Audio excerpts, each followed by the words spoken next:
Welcome to Christian Authors Community. We are authors helping authors. We get together once a week and have a roundtable discussion about how we can use our platforms to further the spread of the gospel of Jesus Christ. If you want to learn more about what we do or how to join us, head on over to our website at authorscommunity.net. Let's jump into today's meeting.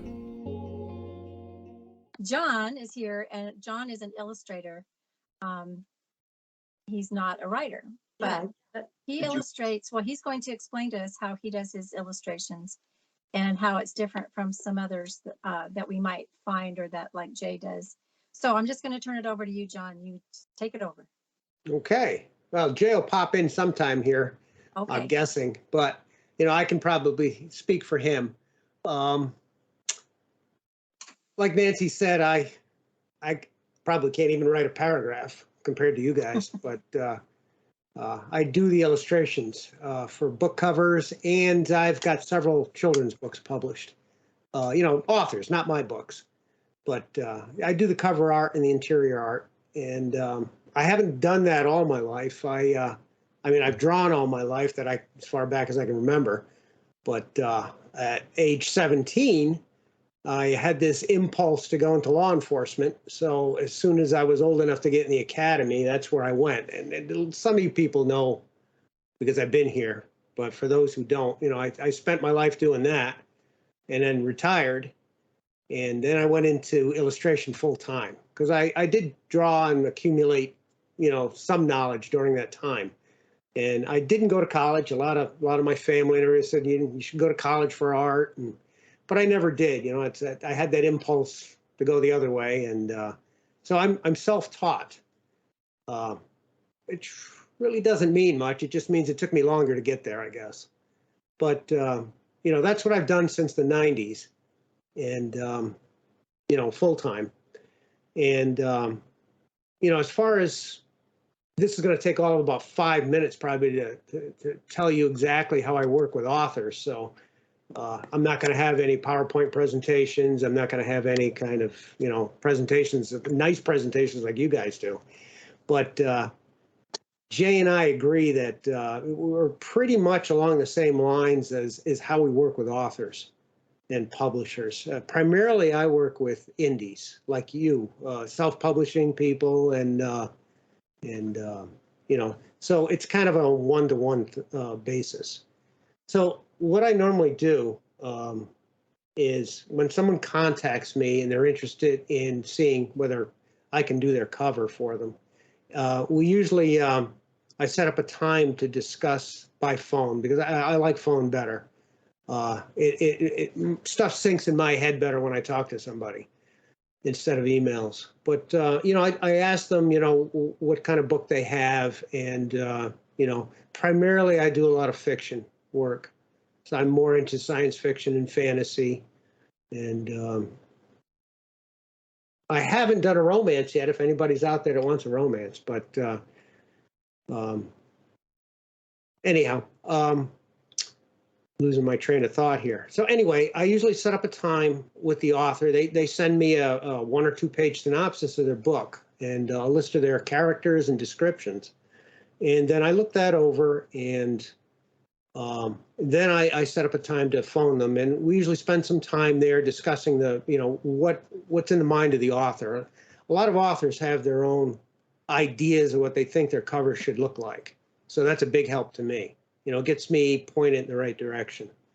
And I know most of you who have published books have gone through someone, if you haven't done it yourself, you've gone through someone who's done photo collages, or what's called in the art field photo bashing, and created covers from that. I do that too, but I prefer the illustration end of it. I primarily do illustration. So, Jay, on the other hand, does the photo collaging more than I do. And, and from what I've seen in a lot of your covers, it's a much quicker process than working with an illustrator. It takes the time to actually paint a painting for your cover or your wraparound, if you want to have the back done too. So anyway, I discussed that with the author, and if things are agreeable, and the main factor, especially between Jay and I, is whether the author thinks that our styles are right for their book. Every artist has their own style, and like I told Tom a year ago when I joined, that I can't cover everyone's style. I have my own, which is kind of more of a realistic style.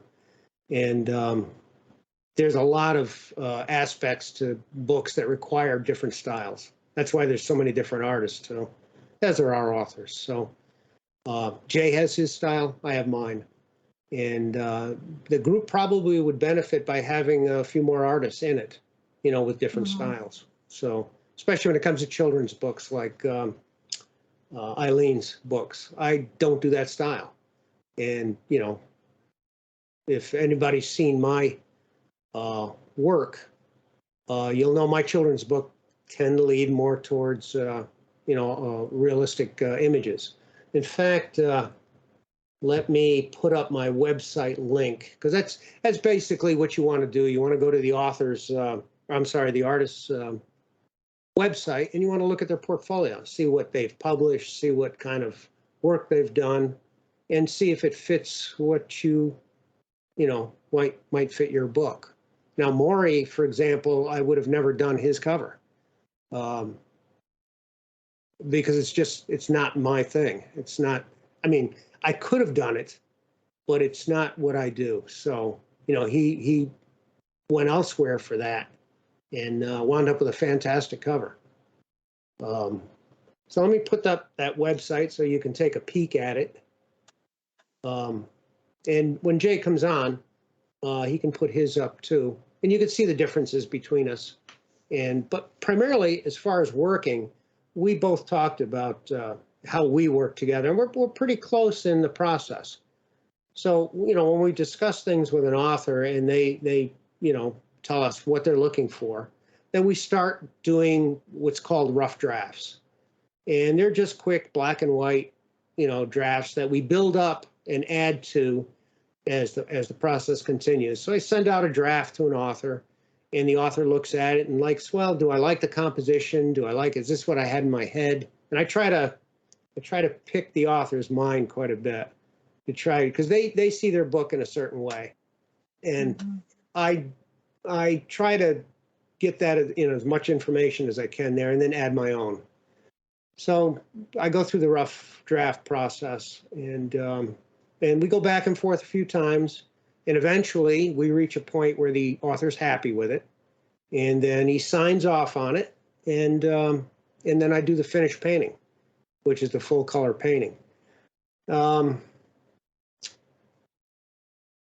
This can be just a cover. This can be the complete wraparound. I know where the ISBN goes. I know where you want to put text, so the illustration will be limited to detail in those areas. I normally don't handle the fonts because I really don't feel comfortable with that. If the author, in most cases, the author has a font they have in mind, they send it to me, and then I'll add it. But from what I gather, especially with Amazon, they have a limited pick as far as fonts are concerned. So, if something doesn't fit what you want for your book, what I usually do is put the font in and embed it in the illustration. It's not, it's nothing that can be changed. It actually becomes part of the illustration. So, we do that too. I can do that. Trying to think, as far as Jay is concerned, we're pretty much about the same there. He has the ability, or not the ability, but he goes a little farther, and he'll work with someone when it comes to more of the photo collages, where I don't really get involved in that.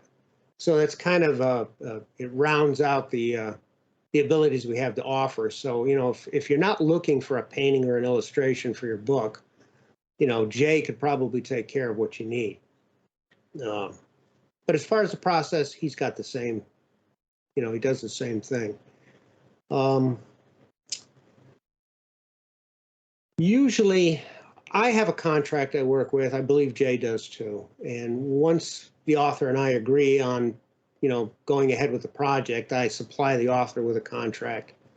And it's about a 4-page contract. It has all the specifics as to dates, deadlines, fees, copyright, the whole thing. And it describes both what's expected from the author and the artist.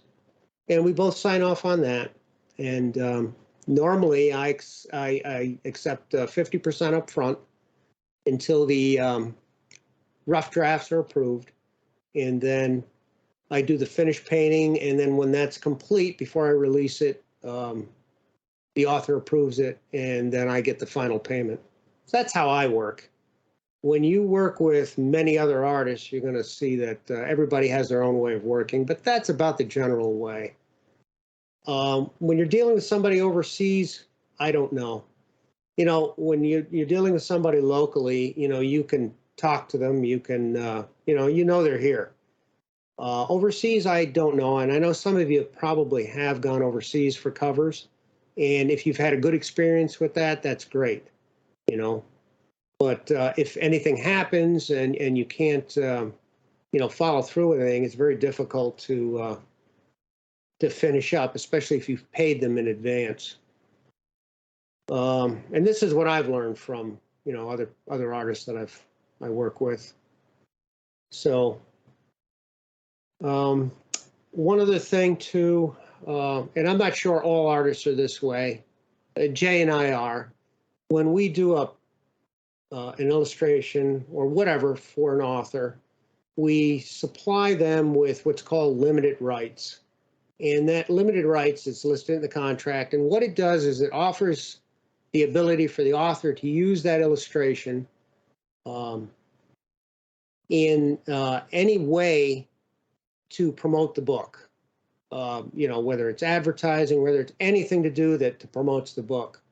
But what we ask beyond that is if you want to merchandise that illustration, in other words, you want to make posters or T-shirts or coffee mugs and you want to sell to make money towards that book, that's called merchandising. And we usually ask for an additional fee to buy out those rights from us. Technically, an artist owns those rights. I don't know, it's 75, 76 years beyond the time they're created by copyright. And we, in the contract, list the limited rights used for authors for their books. But like I said, if they want to merchandise, we usually like to have a piece of that. So then that would be over and above the fee of the actual book. And that's everything is I couldn't give you a price because when we work with a painting, or I do anyway, when I work with an illustration, it all depends on how complex that illustration is, will depend on the price. I mean, if it's a really involved piece, it's a different price. I can give you an idea of where I start with an illustration that's very, simple, is about $450. So in a lot of cases, you go overseas and get a lot cheaper. Now, I'm not saying I'm cheap. I'm just saying that here, it's a different story as far as competition with overseas artists. And you can be just as happy with an overseas artist as you are here. So, I'm just telling you up front, that's the starting price for me on a basic cover. And, with its limitations, rough limitations and that. So, and that doesn't include, of course, if you want to buy the full copyright. So, trying to think, Jay, Jay's, if he was here, I'd kind of hand it off to him at this point because Jay gets more into not only the illustration process, but he does get into the photo, what I call photo bashing. So, a lot of your covers, Nancy's in particular, are photographs, nice color schemes and stuff. Jay does that. I mean, I can do it. I prefer not to. So it's just the way we work. So, Jay would be the one to go to there. And let me see, the other aspect that I want to bring up is both Jay and I will do the illustrations and, work with the author there, but it's still up to the author to do all the necessary work to get it up to and published to Amazon or wherever you're going. You still have to handle all that, something that we don't do. So from what I've gathered in working with past clients, is that it involves access to that person's personal account. And that's something I don't want to get into because there's decisions made in that account that really we shouldn't see. So, but, I'll work with anybody that, to get their book published if I can help. But I won't go any, as far as, doing all the uploads and setting it up with them. I'm not familiar with that. I really am not. So I'm just here to do the pretty picture, basically. I could see, like Shimrit, I could see doing her covers, for example. Michelle's books, I can see doing her covers. I did a piece for Michelle last year, and it was on gratis only because I didn't have a fantasy piece in my portfolio. And it wasn't for a cover, it was just a promotional piece for her book, her latest book. And so that, if you go to my portfolio, you'll see a fantasy piece with 3 people, which happens to be her nephews and niece in the scene. But, I did that because I needed a fantasy piece for my work. I have a lot of action adventure and science fiction. And, if you get deeper into my portfolio and go to the other work page, you'll see a lot of political satire. You'll see the children's book samples. And trying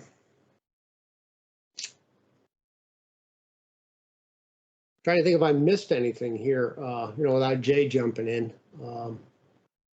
I don't want to speak for him, but we did discuss, what we do, and we're pretty much close to the process.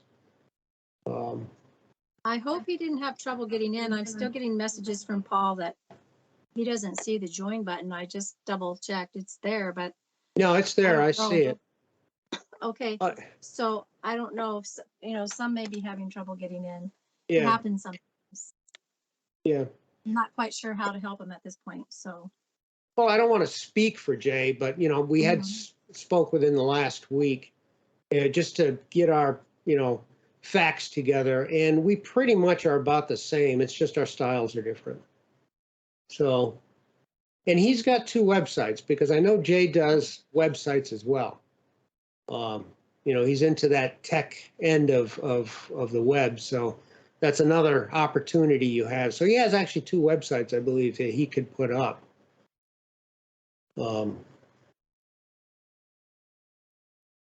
Just to, which would help. I know there's other web designers in the group, and but I do know Jay does that as well. So I'm trying to think. Let me just grab my notes here real quick and just see if I missed anything. At my age, I have a tendency to do that. John, what would be the starting cost, at the minimum cost if you had the front cover and then you did the back as well? It's I price if for either one, it doesn't matter because the back cover is usually not anywhere as complex as the front. So I kind of like to do both because then I can do the wraparound over the spine. Yeah. Unless you have a very small book that doesn't have a spine, like in most children's books. But I like to be able to do both. So it's a combined. When I give you a quote for the front cover, it includes the back. Okay. Yep. It's one illustration to me. So. Okay, great. Thank you. Have you done a lot of different sizes? I know 6x9 is kind of standard. 6x9 is standard. That's pretty much what I've done. Have you? Okay. I've done some larger ones for children's books, 8.5 by 11 or 8 by 10. You'll see some of them in the portfolio. Yeah. Of course, you can't see the size, but yeah, I've done those. But the 6x9 is about the standard. I've got the latest that in fact, this is the first book and you've seen this. This is right at the top. See if I can put it here. This is the first book of a 7-book series. It's a children's. It's a youth age. An older children's book, and it's one of 7. And I'm working on his second book now. It's the spine, and it wraps around to the back. So you see, it's being consistent, and as far as the colors, Mhm. and that's all drawn. it's all painted. Yeah. See, I'm a traditional painter by trade. I mean, I've always, half the work you see on my website's traditional, the original paintings. But working with you guys or any commercial work, digital is the way to go because of the revision issues. You can't do a painting and then revise it. It's very difficult. And digitally, you can do anything. So I paint now on the computer, but it's basically the same thing. I paint the same way that I would traditionally, except there's no mess, and I have a Control Z, which undoes things, which is really nice. So if I make a mistake, I can fix it. But when the author wants some changes, that's very easy. I can do changes in minutes. So I have a couple of questions for you, if I can. Yep. Can you hear me? Yes. This is Greg.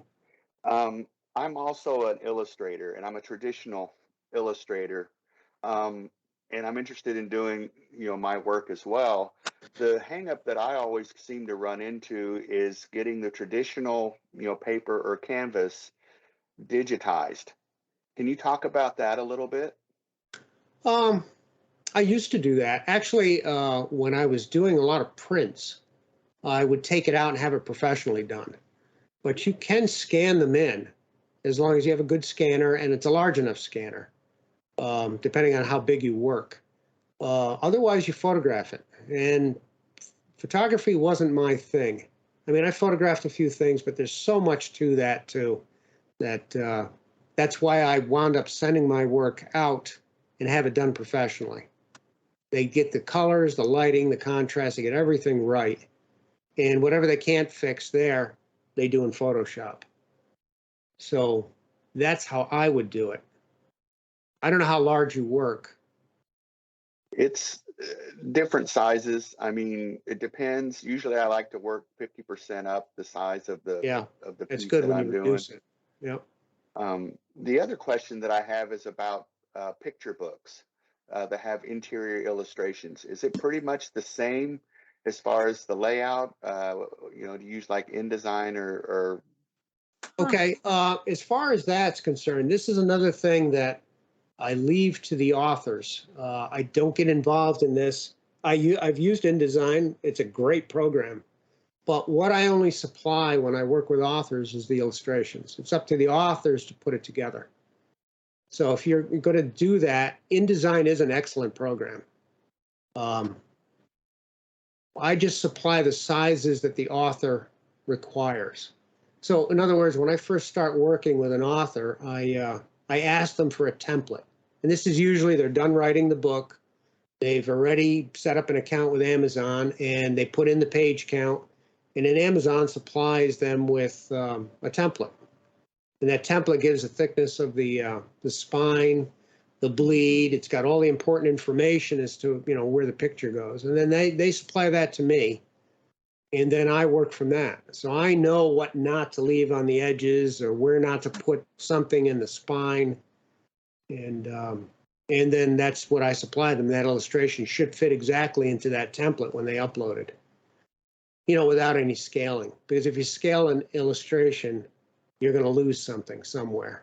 And you got to make sure that the DPI, the resolution of that image is what they require too. Otherwise, it'll be pixelated.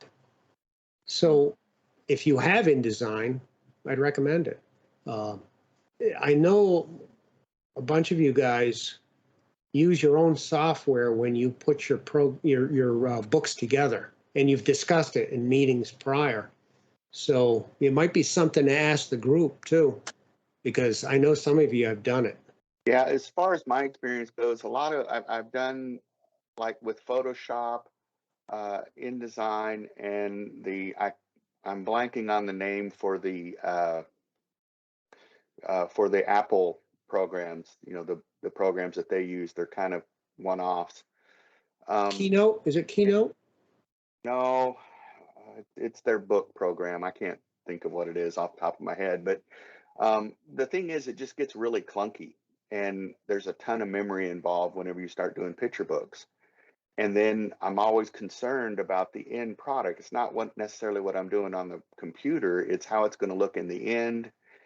And, you know, you have very little control over that as far as proofing has been my experience. How do you proof the cover or the interior illustrations to make sure that they look okay?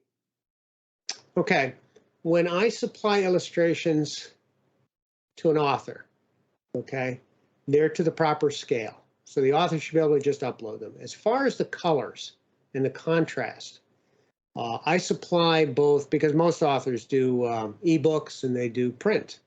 So I supply an RGB version, which you're familiar with this in Photoshop, correct? Yes. I supply them with an RGB for internet use, and I supply them with CMYK, which is a 4-color process for Right. Print. Now, every one of you have a monitor you're looking at right now, and I'll guarantee you your monitors are all different as far as the color. Yeah. Unless you have a device like I do that you put on your monitor calibrated. So if there's anything that's out of whack when I look at it, I know what it looks like, what the colors look like. And if there's anything that needs to be changed, I do that in Photoshop before I send it. And as far as contrast, you don't want every place, Ingram Spark, Amazon has their own printing black thing. I say thing, I'm trying to think of the term, but there's a setting in Photoshop too that, you know, if for example, I think Ingram Sparks has to be, the black level has to be below 80% or 60%. And I think Amazon is 40 or 45%. And I adjust my blacks for that to make sure that when it goes to print, when they print it, that it's not dark. So I adjust for that as well. Now, I don't know how you guys, you know, when you upload and you do this kind of stuff, I don't know how you do those adjustments unless you know how to do it in Photoshop. But illustrations, I think, especially mine, are more colorful than photographs. So it's probably easier when they reproduce it, when they publish it, if you're using photographs. But as far as my paintings are concerned, I want to make sure that the colors are just as vibrant when they leave here as they are when they're printed. So that's another setting. And I think if you look under, in Photoshop, you have your image up and you look under the info button, you'll see the various settings there. And I think there's, I'd have to look up how to do it. I can't think of it right now, but there's a way to adjust those settings to correct for that darkness. If you know, when you do your children's illustrations. So to make sure that they're bright enough and vibrant. So You guys, if you will, carry on with questions you. for a moment. I'm having another device issue, and I'm going to turn my camera off just for a moment. I'll be right back. okay, So carry on with your questions. okay. Thanks. Now I've done photographs. I've done photograph collages. I'm not saying I don't do them. I prefer not to. I just like to do the illustration. But I've done combinations where I've done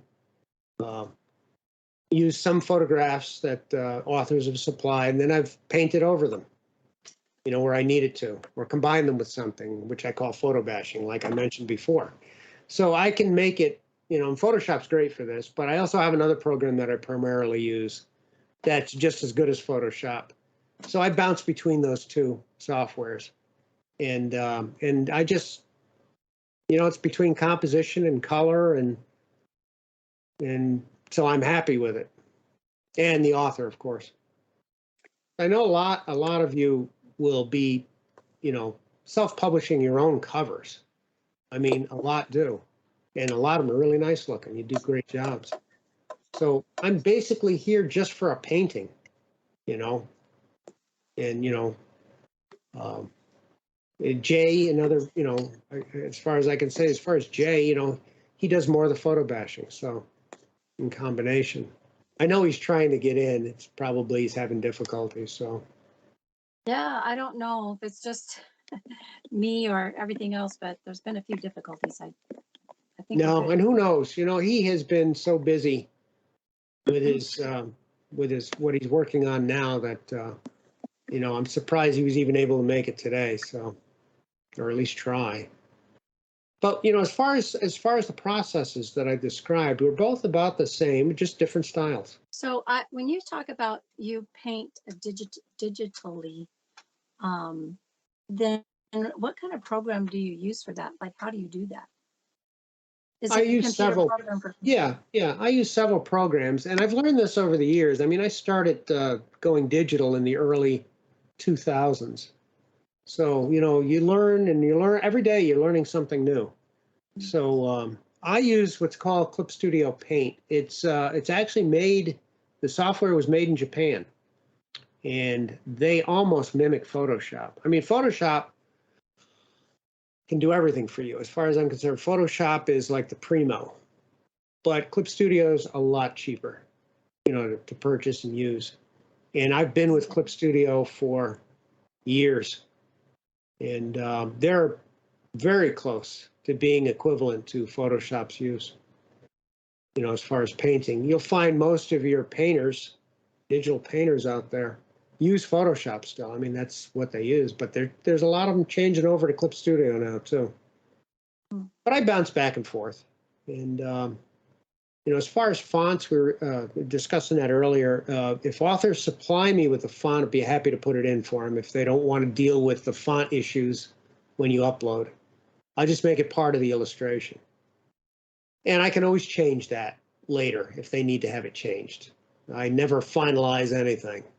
So, but I wouldn't say I was qualified. I mean, I put a font in, I look at it and I say, yeah, I like that. That looks nice, but it might not be the right font for your book. I really don't know that much about fonts. So usually I just supply the illustration. What about GIMP, John? You have any opinion Open on source. Yep. open source? Yep. It's a good program from what I've heard. I have not used it. Well, I know it's free. Yes, that's free. If you're really into 3D, Blender's free. That's another open source. There's a lot of open source software out there that's really good. I just haven't. Blender hasn't. I haven't wrapped my head around that one yet. Do you have Clip Studio allows me to use a lot of 3D images, so I can work 3D. I can do animation if I want. So, but go ahead, Phil. Now, I just wondered, do you have a go-to place to get your fonts? I, like everybody else, I try to find free fonts wherever I can find them. I did a project which is on the website. It's called Snake Milkers. It was a collage painting done for an indie movie studio in Wyoming. And they had a specific font that I could not find free, so I did have to purchase that. But I mean, they paid for it in the end, but it was something that I had to purchase to put into the painting. Yeah. But there's a lot of free fonts out there. You just got to search. And I'm not the all knowledgeable, the go-to person here. I'm just like everybody else. I make mistakes too, but I try to correct everything I make. John, you've developed some stuff for me to cover, and I think you're brilliant and very talented. Swell my head. Yeah. No, you're really, and you do a great Spock. Yes, you do. I did a lot of conventions back in the 90s. I was doing a lot of traveling, so I got to meet a lot of them. I had a lot of my work signed by them and the actors and everything. So it was a great time, and I've always been a Trekkie from the 60s. So Yeah, same here. Me too. And for any of you newcomers who've clicked on the link to John's website, you need to understand that picture there is his son. It's actually not John. on the website, so you shouldn't be confused when you see the picture. It's his son, actually. So I've been on him to Right. try to get All right, an Maury, I updated. knew you were gonna bring that up. Maury, that picture of me was taken in 2001 in a restaurant in Maine. And I cut that out. I put it in. I cut out my artwork, put it in the background. I took all the gray out with Photoshop. And that's me. That's how I branded my business. Why And, not? at this point, why change? You know, nobody's going to really see me anyway, except here. So, Well, I just want you to know, John, I prefer your current look. I really do. Much wiser, much more trusting, etc. okay. Well, I've You never, almost have- I've always ahead. met my deadlines. I've always, if I can't do something for somebody, I tell them. I don't take them for it or anything. I tell them up front and move on. So, Do you have a specific, I'm sure it's different for different books, but do you have kind of a general length of time that it takes you to finish one? Like, do you just set it up individually with each author and say this will take about 5 days or 5 weeks or whatever the case is? pretty much children's books, a minimum of 2 months. Okay. That's been a general thing for me, about 2 months to complete the illustration, because everybody's different. Every author's different. If you're doing drafts and they don't like it, this can go back and forth several times. Yeah. And it may take time to reach the point that they like it. So you need time to work. The author I'm working with right now is very picky, very picky. Mm. And but he knows what he wants. It's just I have to dig it out of his head Yeah. to get it on paper or on the screen anyway. And so, everybody's different. There are some people I can get a project done for in days. This project I've been working on for the second book now, I'm in my 4th or 5th month. So, and we're still in the draft stage. So, Well, it's true. We pictured in our head. And, as far as the photos, I've used a lot of stock photos. I mean, I can browse. Oh, forever. Yeah. yes. And one will finally hit me like, oh, okay. That's pretty close to what's in my head, but it really takes a lot of looking, even with photos. Yeah. And Unless if you you want to feel- have something worked from that, that's what you send to the artist. And, he'll look at that and he'll either paint it or he'll include it in the painting. There's a lot of things he can do with it, as long as he has a general idea where you're going with it. Yeah. So, And I really like fonts. And one of the earlier books I did, which I didn't format or do the cover myself, I had an idea. Well, I always have an idea of what font I think would work too. But the designer I used came back with a font. I'm like, oh no, that's not even close, because it looked to me like a novel, and the book wasn't a novel at all. And I mean, it was my first time to do something like that outside of a publisher, to have to indie publish and to get some outside help with that kind of right, thing. right. And we messed around with the font for a while until I went, yes, that's it. That'll work. It's just you have a picture in your head or what you think will depict your book. And, those old woman books that I did, I browsed so many photos and I did not want a face because I wanted every reader to picture her the way they would picture her. Right. Good. But I wanted old hands. But each one was chosen specific for something in that story of that part of the book, that part of the series. And that takes a lot of time and thought. But I think for us to get it to somebody else is kind of tricky unless we show you a picture. Right, exactly. No. Or, this is why I like to discuss things on the phone, because I can pick their brain instead of writing it all the time on an email. And it really does help. I really enjoy an author that just fills me with information, because if I see it in my head, then it can go down on paper. And the descriptions that the authors give me, the more they give me, the more I see. So, John, do you ever get to the point in your interaction with authors where you're for some reason not getting a clear picture of what it is they're looking for, that you actually have to spend some time reading their manuscript at all to get a better idea of the storyline in the book or whatever it's saying, or are you able to capture what you want to present just from the conversation with the author directly? Normally the conversation, because, you know, I don't want to, you know, I can read fine, but, you know, for me, I don't know if it's an age thing or not, but for me to sit and read something, it doesn't click the same as talking to someone about it. It just, I see it quicker than that. It's why I only ask for a 1 or 2 page synopsis, you know. And I prefer to, if I have a problem, I get on the phone and we talk about it. And right now, for example, I've done 5 drafts on the second book for this author. We're still not there yet. So what he has in his mind, I haven't seen yet. So we're working on that. So That takes some patience. it does. It does take patience. As long as there's time, you know, it's not an issue.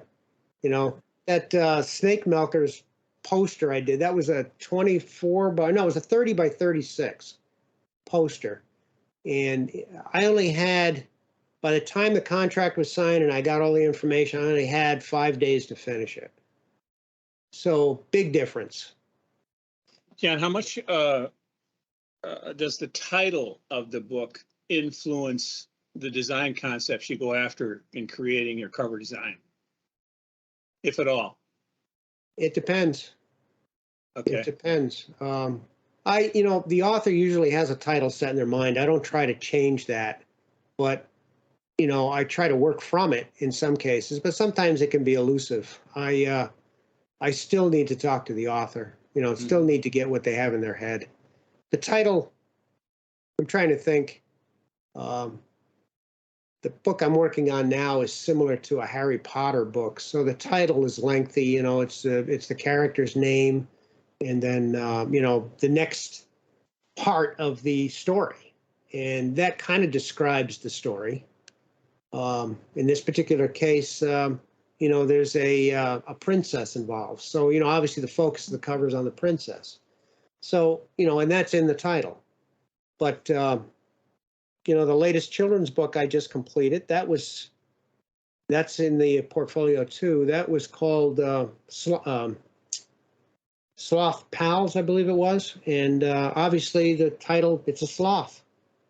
Like I said, most of what I do is for fiction writers. I very rarely work with you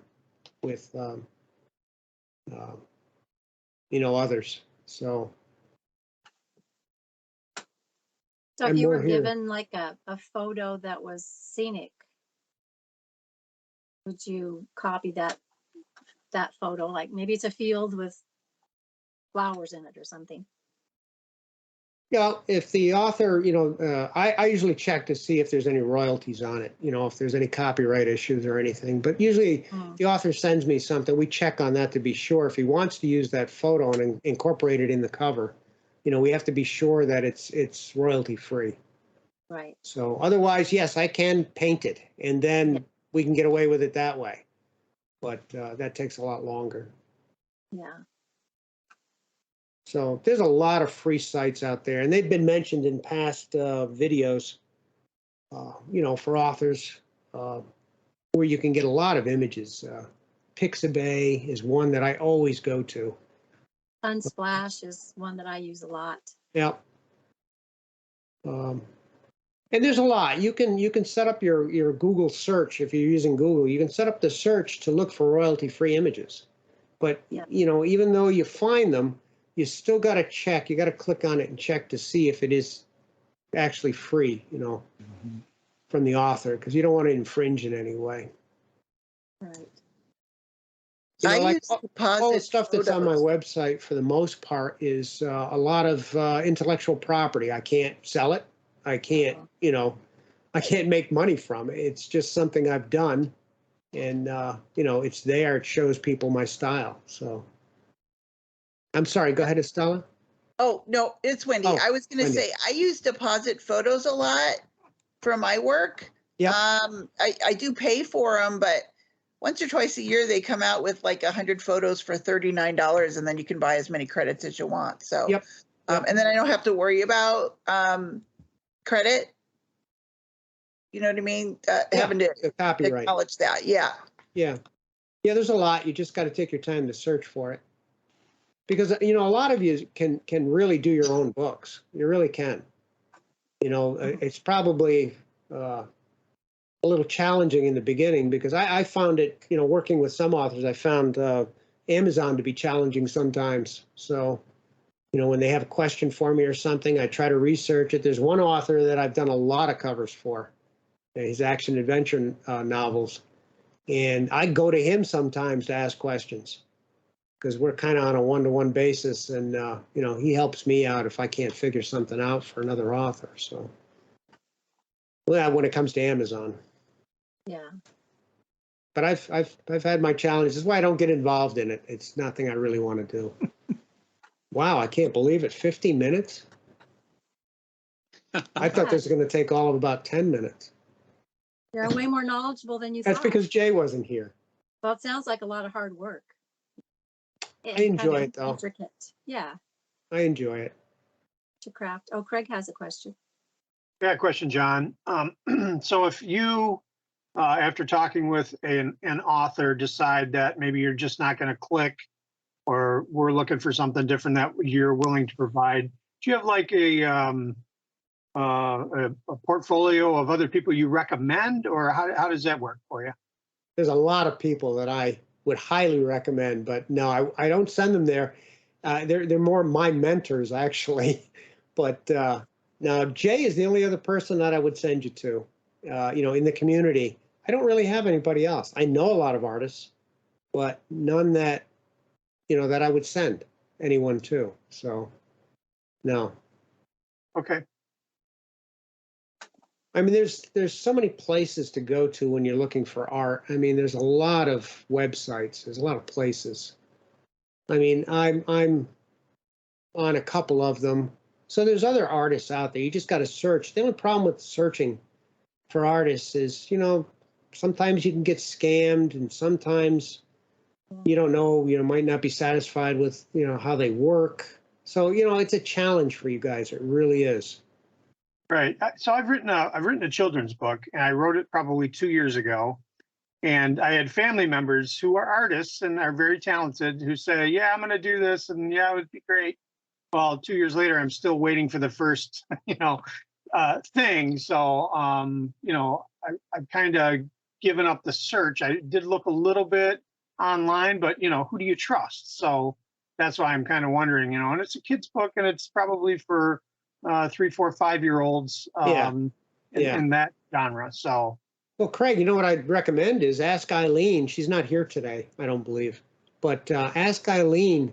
I mean, her books fit that age bracket. I don't know who did her artwork, but I thought it was very nice. Right. So there's people in the community you could probably ask. Yeah, because I asked one artist, she was in Israel, but you know, she wanted $15,000, and it was like, well, yeah, not going there. Yeah, you know, it works both ways. You know how Tom has this community to try to save people money and from being scammed, and $10,000, $15,000 get your book published thing, and the whole thing. It still applies to artists too. You know, it's the same thing. You know, some of them are out there, and you don't know who to trust. So yeah, it's a tough go. It really is. You know, if you're looking for that age bracket, I wouldn't fit it. I really wouldn't. If you look at my children's books in my website, you'll see why. But okay, I appreciate you just gotta kind of keep looking, I guess. Yeah. And Eileen is a good one to ask. She could probably tell you something. Oh, and Greg even had some. You have children's books, Greg? Oh yeah, Greg said. That's right. Yeah, Greg mentioned he was doing his illustration. We haven't seen his work. There's another potential artist here we have. Yeah. I have a background in it, but years ago I did hand color separations way back in the early 90s, mid 90s, and 2000s, early 2000s. I kind of got into digital, But the digital thing, I just really had a hard time with the digital, and just getting the colors to match and some of the technical aspects of it, not necessarily the creating and drawing part of it, but it's more about the technical, how do you get it to the printer to make the final book look like how you envision it to look? That's where I snag up. Greg, I'll tell you, there are a ton of tutorials on YouTube that would help you there. And there's so many people out there with so much information. You just got to take the time to look for it. If you got a question, go on YouTube and ask it. You'd be surprised. You may find what you're looking for. Yeah. I self-taught on digital really too. I didn't go to school for that either. So. Right. Yeah. My degree was back in the 90s. So they didn't have, I was working for Hobby Lobby as the illustrator. Right. And they didn't have that in degree programs. Early computers. It was all early computers, and which were great. But you'd set something to print, and you have to set it at night when you left because it took all night for it to process. Yeah. And I remember the first time I saw a gigabyte of clip art. And I thought, man, a gigabyte, that is the world, Today it's a couple years later, you fill that right up. Yep. I know, it's not even an app today. So, yeah. So, I'm trying to catch up, and get into it. And mainly I'm more interested in working on my books and trying to get my things out. I don't mean to sound selfish or anything. I love drawing for other people, and I did murals and that kind of thing for schools and doctors' offices and those kind of things. But I just don't know about until I get this technical side down to where I have a comfort level with it. I just don't feel like I would be fair to charge somebody money for something that I'm not 100% it's going to look right from the final, once the kid opens the book, the art has to be right. And I don't feel 100% capable of that yet. Maybe in a year or two, and maybe with this group, maybe sooner. I'm looking forward to getting to that level, though. Craig, you can ask Jay. Jay may know somebody. That's another possibility. And I'm trying to think off the top of my head. If I do come up with somebody, I'll chat. I'll send you a chat. I'll send you where to go. That'd be good. Thanks. Because I've met so many artists on the internet now, but I'd have to, to think of it off the top of my head right now, I'd have to go back and look. Sounds good. I think I pretty much said what I wanted to say here. Like I said, everybody here knows, well, not the newer members, but for the most part, everybody knows me, and they can always reach me. You can always send me a chat. You can email me, whatever. So if you have any questions, if you want to deal with someone else, you have a question you want to ask about, be happy to help you. So. Anybody else have any more questions? Thanks, John. You told us a ton. That was great. I'm surprised. Oh, that was really nice. Thank you, John. It's good to meet you. That. And if you came in later, because we did introductions a little bit early, but if you came in later, we have Wendy with us, a new member, and Greg, who was just speaking with us, a new member. So welcome again to them. Thanks for coming in today. Welcome. Well, have a good day. Thanks for tuning in. See you guys next time, and maybe in between too. Thanks again for putting up with me. Thank you, John. Thank you, John. Thank you. We appreciate Thank you. it. Thanks. Bye. Bye. Bye. Thank you so much for joining us today. If this topic has helped you out in any way, we'd love for you to take just a second and leave us a comment or leave us a thumbs up on the video. It really goes a long way in helping us and helping the YouTube algorithm know that this is valuable content and to share it to other people. If you want to learn more about Christian Authors Community, we would encourage you to visit our website at authorscommunity.net. We hope that you guys have a wonderful day.